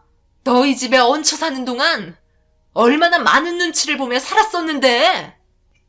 그럼 우리 또한 마찬가지였다고. 우리 어머니가 한평생 피눈물 흘리며 살았던 것만 생각하면 나는 절대 용서하고 싶지 않아. 바람난 여자의 자식이 우리 집에 들어와 함께 살았다는 자체가 더러웠다고. 그리고 법적으로 너는 나와 남이잖아. 우리 엄마의 뱃속에서 태어난 것도 아니었고 그동안 부족함 없이 먹여주고 재워줬으면 은혜를 갚아야지. 그렇게는 못해도 우리 가족에게 잘해주려고 노력은 해야 되는 거 아니야? 어머니와 내가 뭘 잘못했는데? 우리를 내치고 너희 가족이 들어왔어야 행복한 인생인 거야? 아직도 뭐가 잘못됐는지 모르고 돈만 밝히려 드는 너는 한참 동안 그 안에서 썩으며 지내도록 해. 그리고 우리의 인연은 여기까지니까 2번 다시 얼굴 볼 일 없었으면 좋겠다. 시부의 잘못된 행동으로 인해 온 가족이 불행을 겪게 되면서 여기까지 왔다는 게 참 한심스러웠어요. 자신이 바람난 여자의 자식으로 들어와 사는 것도 남편과 어머님은 정신적으로 엄청나게 힘들었을 텐데 그걸 꾹 참고 있었다는 게 정말 대단했습니다. 하지만 세월이 흐르면서 점점 부정적인 생각들이 머릿속을 꽉 채우다 보니 해선 안 될 범행을 저지르게 된 것 같아요. 몇 년의 기간 동안 많은 사람들이 정신적으로 너무 힘이 들었지만 그래도 모든 사건이 해결이 되었다는 게 감사할 뿐입니다. 그 사람들의 얼굴을 2번 다시 보고 싶지 않네요. 그리고 지금 현재 남편은 안타깝게도 치매의 진행도가 너무 빨라 정신이 온전한 날이 거의 없어졌어요. 젊은 나이에 초록이 치매로 얼굴은 알아보는 것 같은데 배변과 대화조차 안 되고 있습니다. 문제는 일반 치매보다 강하게 일어나는 질환으로 수년 만에 합병증으로 사망하게 되는 일이 발생될 수도 있는 안타까운 병을 가져오게 되어 그저 마음이 아플 뿐입니다. 전 남편은 옆에서 한시도 떨어지지 않고 보살펴주고 있어요. 그만큼 마음이 많이 안 좋은 것 같습니다. 병원에서는 많은 시간을 함께 할 수 없다고 했지만 주어진 시간 후회 없이 지내고 싶어요. 남편은 뭐가 그리 좋은지 우는 날보다 웃는 날이 많은데 그건 사랑하는 사람들이 자기 옆에 있어줘서 그런 것 같습니다. 눈 감는 그날까지 옆에서 지켜줄 테니 안심하고 마음 편히 지냈으면 좋겠어요. 두 남편과 함께 하는 이 시간이 저에게는 너무 행복한 시간이고 평생 후회하지 않을 날들이네요. 제 사연 들어주신 분들 지금 현재 행복하시나요? 자신의 삶이 불행하다고 생각하시는 분들 분명 많으실 거예요. 하지만 잠시 주위를 둘러보면 더 많은 사람들이 자신보다 불행한 사람들이 많답니다. 그러니 지금의 삶에 감사하며 항상 웃음 잃지 않고 기억에 남을 만한 추억 많이 만드시길 바랍니다. 돌아오지 않는 시간 후회 없이 보내시길 바랄게요. 오늘 하루 고생하셨어요. 감사합니다. 안녕하세요. 저는 나이 65세에 이발소를 운영하고 있는 여자입니다. 어렸을 때부터 아버지 밑에서 자잘한 일부터 시작해 하나하나 배우다 보니 여기까지 오게 되었네요. 전국에 여성 이발사가 얼마나 있는지는 모르지만 예전만큼 손님이 많지는 않습니다. 가끔 TV에서 저보다 훨씬 경력이 많으신 분이 나오셨긴 하던데 그분도 정말 대단하다고 생각돼요. 아무래도 여자가 미용실이 아닌 이발소를 운영을 하니 바라보는 시선이 좋지 않았지만 이발사인 남편과 만나게 되었고 같이 일을 하게 되는 시점부터 크게 문제되는 일은 없었어요. 저에게 머리를 맡기는 단골분들도 계셨거든요. 그렇게 아들 하나 낳아 행복하게 잘 살아가던 어느 날 몸이 안 좋아지기 시작하던 남편이 결국 위암으로 세상을 떠나게 되었고 혼자서 아들 뒷바라지하며 이발소 운영하며 살아왔습니다. 그렇게 살다 보니 어느새 아들은 제가 고생하며 돈을 벌고 있다는 걸 잘 알고 있었는지 묵묵히 공부에만 몰두했고 엄마가 이발사라는 놀림을 당하면서도 열심히 하다 보니 어느새 명문대인 카이스트 대학교에 진학하게 되었고 연구원으로 활동을 하다가 현재 교수로 전향한 상태입니다. 아들 하나 잘 되게 하려고 열심히 살다 보니 여기까지 오게 되었네요. 뿌듯하기도 하고 앞으로 좋은 여자 만나 앞으로 행복하게 잘 사는 게 엄마로서 마지막 소원이었습니다. 그런데 너무 자신의 일에만 몰두하다 보니 결혼 얘기는 도통 꺼내지 않더라고요. 이러다 손주 얼굴도 못 보고 세상 떠나는 건 아닌지 답답하기만 했었습니다.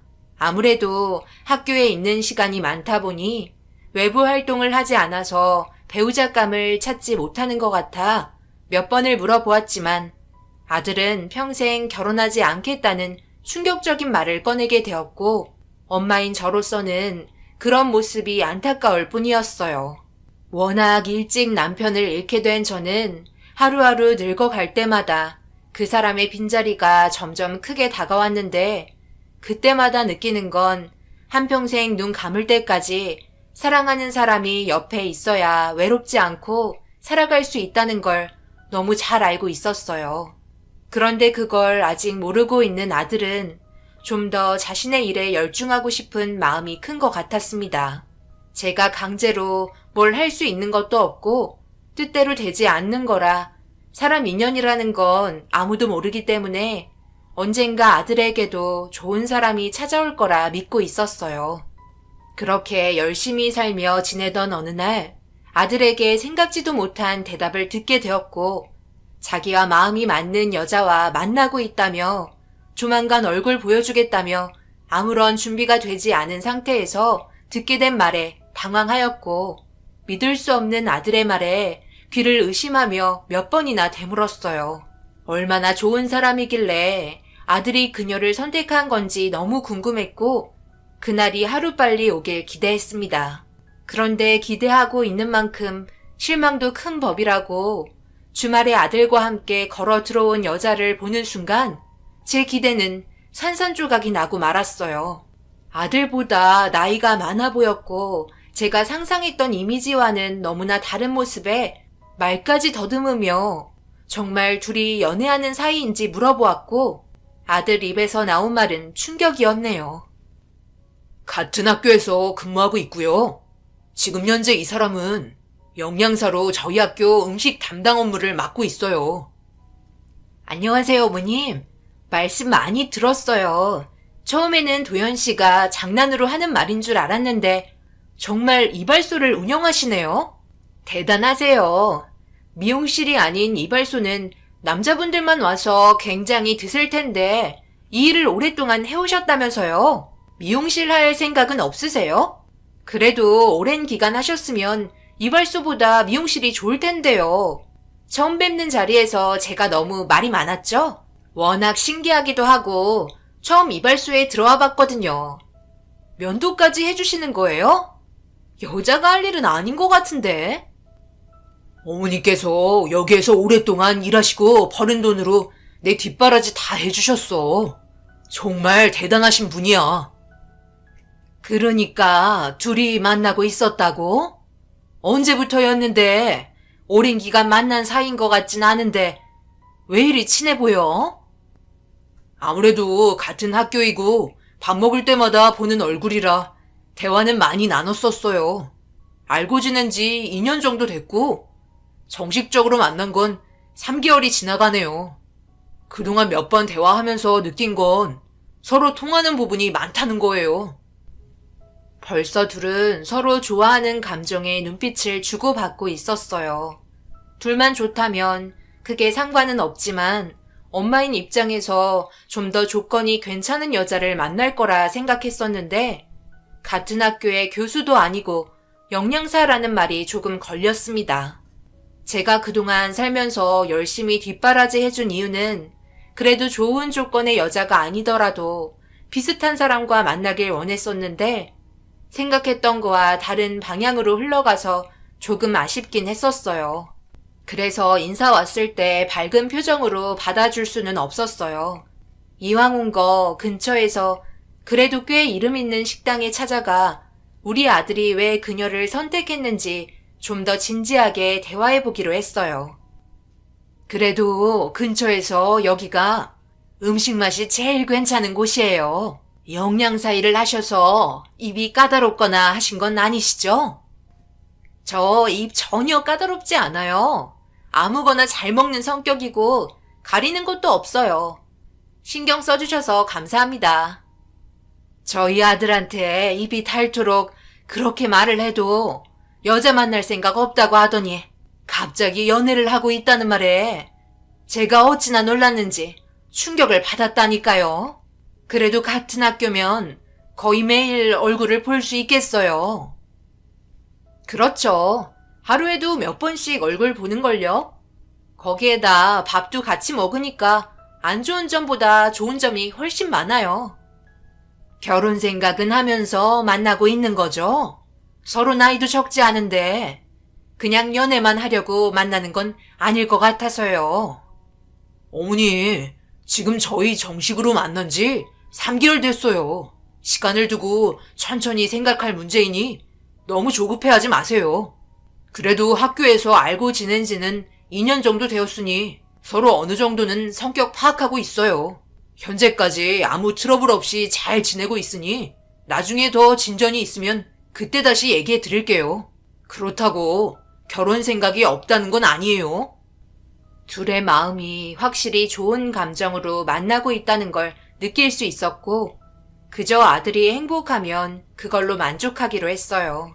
제가 가진 미련을 덜어내고 좋은 모습만 보기로 결정을 하게 되면서 아들이 만나고 있는 여자는 제 마음을 어느 정도 알았는지 가끔 아들과 함께 찾아와서 며느리처럼 행동하기 시작했고 그런 살가운 모습들에 저도 어느새 그 여자를 받아들일 준비를 하게 되었네요.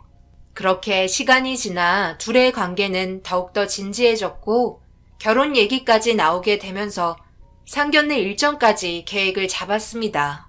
처음 느껴보는 떨림은 느낌이 이상했고 조금씩 다가오는 아들의 결혼식을 상상하며 가벼운 마음으로 상견례를 하러 걸음을 옮겼어요. 아들과 함께 입구에서 만나 같이 들어가니 벌써 자리에 계셨고 어색한 인사와 함께 서로 마주 앉아 대화를 시작하게 되었습니다. 예비 사돈분들의 밝은 얼굴은 때묻지 않아 보였어요.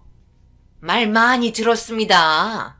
오랜 기간 이발소 운영하셨다면서요? 지금도 하시는 거죠? 나중에 저희 남편 머리도 부탁드려도 될까요? 시간 내서 오신다면 정성껏 다듬어 드리겠습니다. 저희 동네에서 미용실이 생각보다 멀리 떨어져 있어서 귀찮은 분들은 그냥 저한테 머리 다듬으러 오시는 분들도 간혹 계세요. 미용실처럼 많은 장비가 없어서 염색이나 다듬는 정도네요. 그럼 저도 나중에 한번 받아봐도 되겠네요. 그건 그렇고 이발소 운영하시면서 돈벌이가 많지 않았을 텐데 이렇게 멋진 아들을 키우셨으니 얼마나 뿌듯하시겠어요? 그리고 대학 교수니까 먹는 거에도 신경을 많이 써야 하는데 제 딸 직업이 또 영양사라 둘은 누가 봐도 천생연분 아닌가요? 머리 쓰는 일이기 때문에 먹는 것도 얼마나 많이 신경을 써야 하는데요. 그렇잖아도 제가 매일 아침 신경 써주고 있어요. 따로 도시락 만들어서 음식 해주는데 만족하더라고요.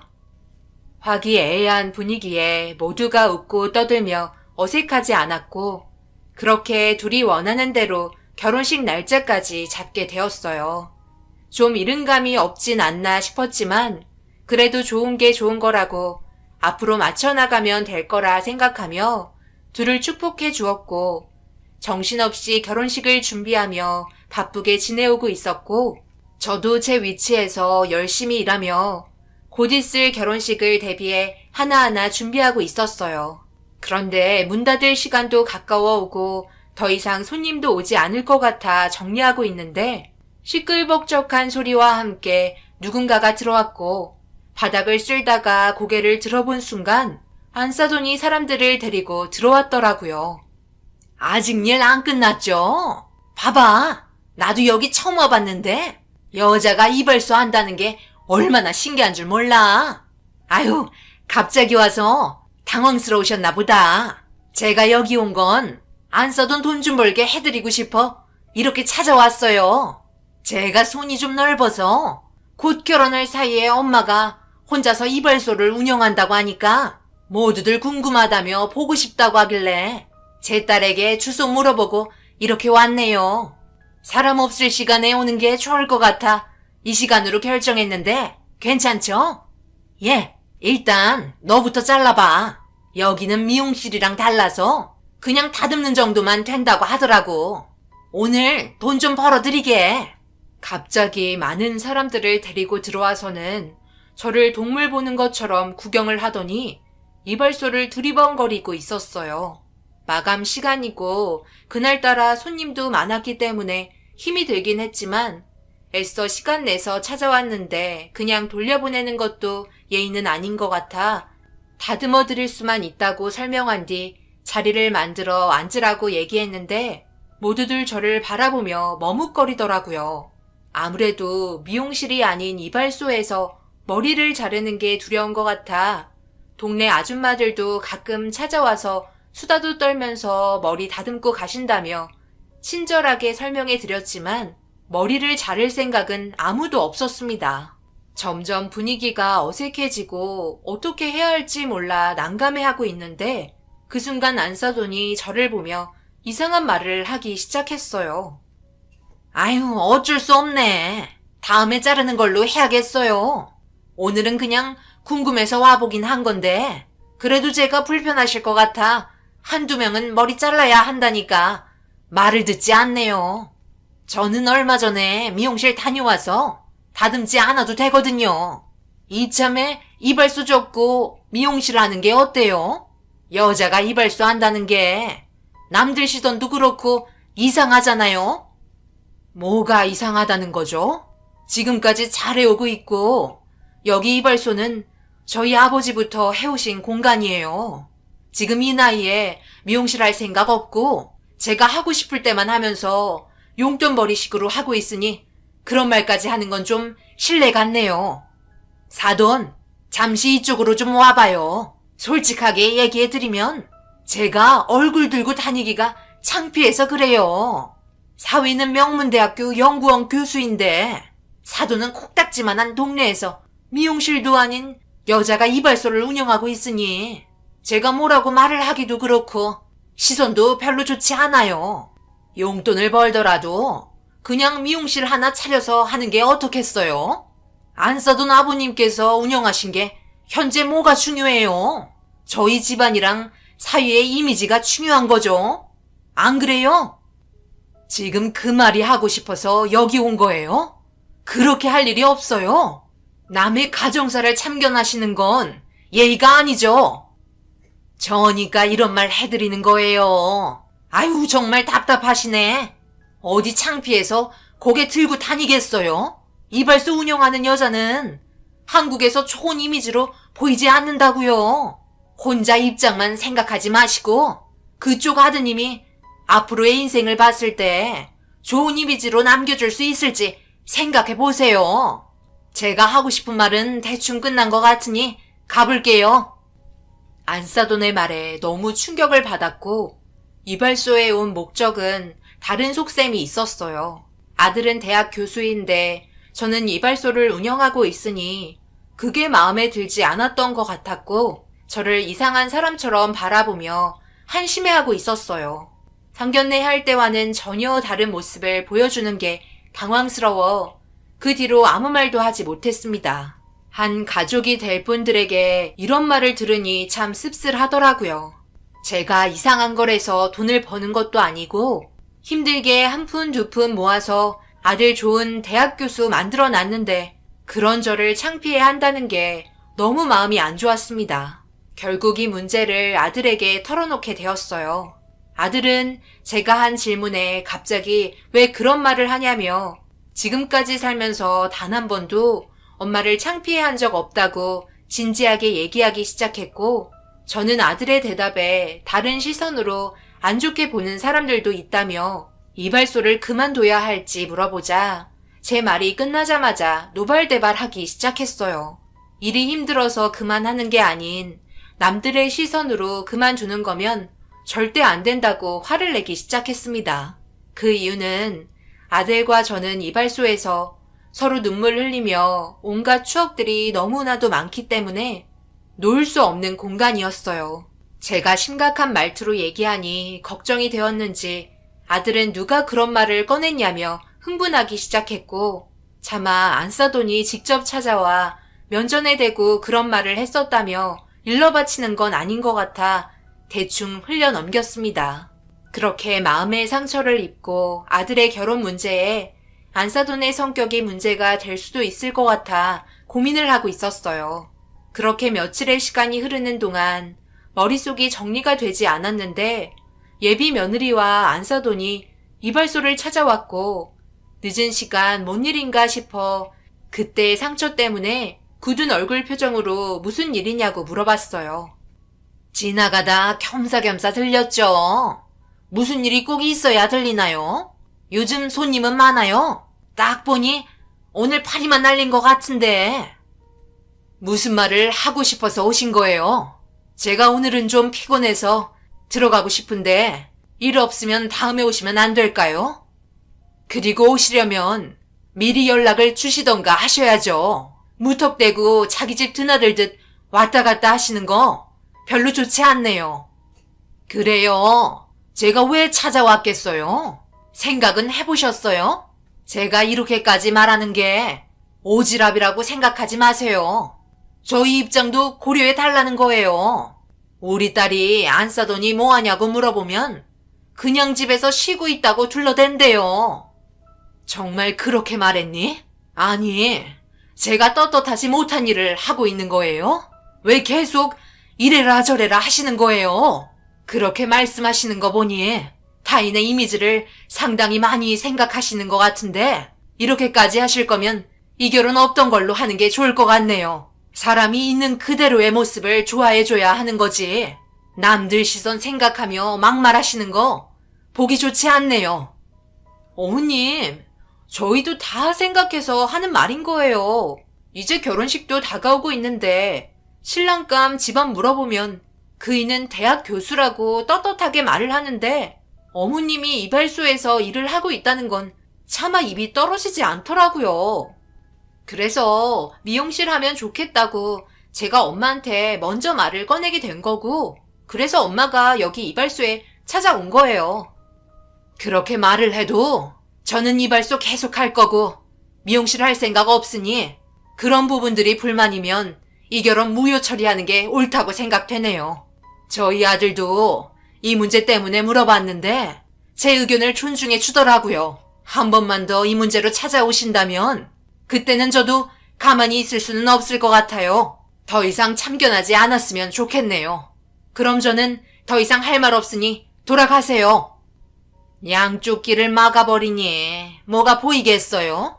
꼴의 대학 교수 집안이라고 대우해주려고 했는데 완전 꽉 막히신 분이네. 말귀를 그렇게 못 알아들으시나? 어차피 똑같이 머리 자르는 일인데 왜 미용실은 안 하려고 하시는지 모르겠네. 혹시 이발소에서 이상한 일 같은 거 하시는 건 아니시죠? 제가 남편한테 물어보니까 이발소도 종류가 여러 개가 있다고 하던데 혹시 그런 거 아닌가 몰라? 저희 집안이 그래도 그쪽보다는 잘 사니까 하는 말인데요. 여자가 남자를 상대로 이발소 운영하는 건 안 좋은 시선으로밖에 볼 수 없어요. 이 결혼 성사시키고 싶으시면 이발소 처리하고 다시 얘기하는 게 좋을 것 같네요. 그쪽 고집 때문에 원만하게 결혼할 수 있을 걸 이렇게까지 만들고 있다는 거 모르는 건 아니죠? 안사돈의 말이 끝남과 동시에 저는 더 이상 아무 말도 하고 싶지 않아 나가달라고 소리치며 결혼은 없었던 걸로 하자며 밖으로 밀쳤습니다. 그러자 자기 몸에 손을 댔다며 남자들만 상대하니 성격도 드세다며 불쾌한 표정으로 바라보고 있었고 예비 며느리는 차라리 제가 없고 제 아들만 있었으면 좋겠다며 얼굴을 바라보면서 싫은 표정을 짓고 있었습니다. 그때 알았어요. 이 사람들은 딱 여기 선까지라는 걸요. 한마디로 대학 교수 집안의 아들이라서 결혼시키고 싶었지만 제가 이발소 운영하는 게 이미지상 보기 안 좋아 그걸 다른 방향으로 바로잡고 싶어 했습니다. 저는 아버지와 그리고 남편과 아들과 평생을 이곳에서 지냈어요. 그리고 이 나이 먹고 미용실을 차린다는 것도 당연히 문제가 있죠. 또 다른 기술들을 배워야 하는 건데 제가 그렇게까지 할 수 있는 체력이 있는 것도 아니니까요. 그래서 결혼은 없었던 일로 하겠다며 밖으로 내쫓으려고 하는데 그 순간 안사도는 자기 뜻대로 되지 않았는지 난리를 치기 시작했고 이발소에 있는 물건들을 전부 때려 부수기 시작했어요. 너무 어이가 없어 뭐 하는 거냐고 소리를 지르자 나중에 자기한테 고마워할 거라며 무대뽀로 막 나가고 있었습니다. 예비 며느리에게 지금 당장 멈추게 하라며 소리를 질렀는데도 제가 말하는 건 한기로 흘리며 딴짓을 하고 있었고 너무 화가 나 저는 두 사람의 면상에 염색약을 퍼부었습니다. 얼굴과 옷이 만신창이로 된 상태에서 자기들한테 몹쓸 짓을 했다며 되려 더 크게 화를 내더니 경찰에게 전화를 걸었고 저는 떨리는 손을 잡고 아들에게 전화를 걸었습니다. 아들에게 이 소식을 알리자마자 급하게 뛰어와 이발소의 현장을 확인하더니 경악을 했고 경찰분들은 상황 설명을 듣더니 큰일 아니면 잘 조율해서 해결하라고 진정시키려 노력했지만 이미 사태는 고조될 대로 심각해져 있었기 때문에 서로가 진정되지 않았습니다. 그런데 그 순간 예비 며느리가 제 아들의 얼굴에 뺨을 올려 붙였고 정말 답답하다며 이발소 처리하는 게 그렇게 힘든 일이냐고 소리를 치기 시작했어요. 내가 그렇게 말했는데도 내 말을 무시해? 좋게 좋게 설명했잖아. 이제 곧 결혼식인데 물어보는 사람들이 많아서 둘러대는 것도 힘들다고, 창피하다고 했잖아. 그런데 상황을 이렇게까지 만들어? 나를 사랑하기는 하는 거야? 너야말로 나를 사랑하는 게 아니라 내가 가지고 있는 타이틀을 사랑하는 것 같은데. 나도 얘기했었지. 이발소는 내가 어렸을 때부터 오랜 추억들이 많은 곳이라고. 그리고 그게 뭐 어때서? 이발소를 왜 운영하면 안 되는 건데? 여자는 미용실을 해야 되고 남자는 이발소를 해야 되는 법이 정해져 있는 거야? 나도 충분하게 설명을 했었는데 이런 식으로 사태를 만들어? 지금 제정신이야? 여기 있는 물건들과 남의 영업장에서 난리친 대가에 대한 위자료 소송할 테니까 여기에서 당장 나가. 알겠어? 그리고 결혼식에 대한 파혼 위자료 또한 그쪽에서 물어줘야 하는 거 알지? 상황을 이렇게까지 만든다는 게 정말 이해할 수가 없다. 그동안 내 앞에서 꼬리 살랑살랑 흔들 때부터 알아봤어야 했는데 참 한심스러운 집안이네. 아들은 화가 머리끝까지 올라왔고 좀처럼 분위기는 가라앉지 않았어요.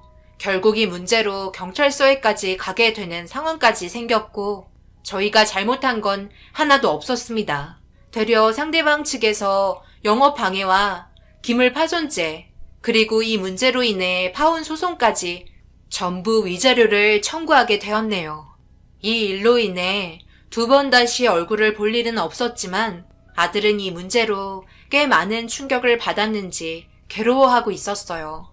앞에서는 강한 척했지만 얼굴 표정이 좋아 보이지 않았습니다. 둘이 같은 학교에서 생활을 해야 하기 때문에 계속해서 얼굴을 볼 수밖에 없는 상황에 놓이고 그 여자가 만드는 음식들을 먹어야 하는 불편함이 생기는 게 곤욕스러운 것 같았어요. 그래서 식사도 마음 편히 하지 못하는 아들이 걱정스러워 신경 써서 음식까지 만들어주기도 하고 끼니를 밖에서 해결하는 불편함들이 계속해서 이어져 오고 있는데 그 여자가 그동안 쌓여있던 불만이 많았는지 술을 먹고 제가 운영하는 이발소를 향해 차로 돌진을 했고 마감 시간 빗자루질을 하다가 유리창을 깨고 들어오는 차에 부딪히면서 크게 다치는 일이 발생되는 사건이 벌어지고 말았네요. 전부 다 제가 운영하고 있던 이발소가 문제라며 없애버리겠다고 몇 차례 더 왔다 갔다 하면서 저희 가족의 추억이 담긴 이발소를 만신창이로 만들었고 저는 응급실에 실려가 갈비뼈와 왼쪽 다리에 금이 간 상태로 인해 한동안 병원 생활을 해야만 했습니다. 아들이 이 소식을 듣고 급하게 찾아와 제 몸을 살피더니 모두 자기 잘못이라며 오열을 하기 시작했어요. 제가 이발소만 운영하지 않았어도 이런 일은 발생되지 않았을 텐데 이 모든 게 제 고집 때문에 일어난 일인 것 같아 되려 아들에게 미안하기만 했어요. 아들은 그 여자의 잘못된 행동을 처벌 내리기 위해 변호사를 선임했고 법적인 처벌이 이루어졌습니다. 당연히 음주운전과 그 전에 있었던 안 좋은 감정들로 보복을 한 행위로 제가 이발소에 있다는 걸 알고 돌진한 정황을 보고 징역 3년을 선고받게 되었네요. 너무 만신창이가 되어버린 이발소는 결국 더 이상 운영을 하지 못할 정도라 정리를 할 수밖에 없었습니다. 그리고 지금은 현재 집에서 요양하며 지내고 있어요. 사람이 어떤 직업을 갖던 그 환경에 최선을 다하며 살면 그게 멋진 직업 아닌가요? 그런 편견을 갖는다는 자체가 저는 문제가 있다고 생각합니다. 그 여자의 부모분들이 저한테 찾아와 납작 엎드리며 싹싹 빌었지만 이미 용서해 줄 수 있는 선을 넘었기 때문에 법적인 처벌을 내릴 수밖에 없었네요. 자신의 죄가 무엇인지 알고는 있을까요? 정말 한심스럽습니다. 자기들이 저지른 행동에 대한 죄이기 때문에 처벌받아야지 어쩌겠어요. 살면서 과거의 행동들을 뉘우치며 살길 바라는 마음입니다. 각자 사는 인생이 다른데 타인의 기준에 맞게 살라는 게 지금 생각해도 이해가 되지 않네요. 저희 가족이 오랜 기간 함께 있었던 추억들이 모두 사라져 지금도 마음이 아픕니다. 이 일로 인해 제 아들에게 또 다른 인연은 오지 않을까봐 그것도 걱정이네요. 요즘 시대에 이런 말 많이 하던데요. 똥차 지나갔으니 벤츠 온다고. 제 아들에게도 언젠가 좋은 인연이 다시 찾아와 행복한 결혼 생활을 했으면 좋겠어요. 제 사연 들어주신 분들 감사합니다.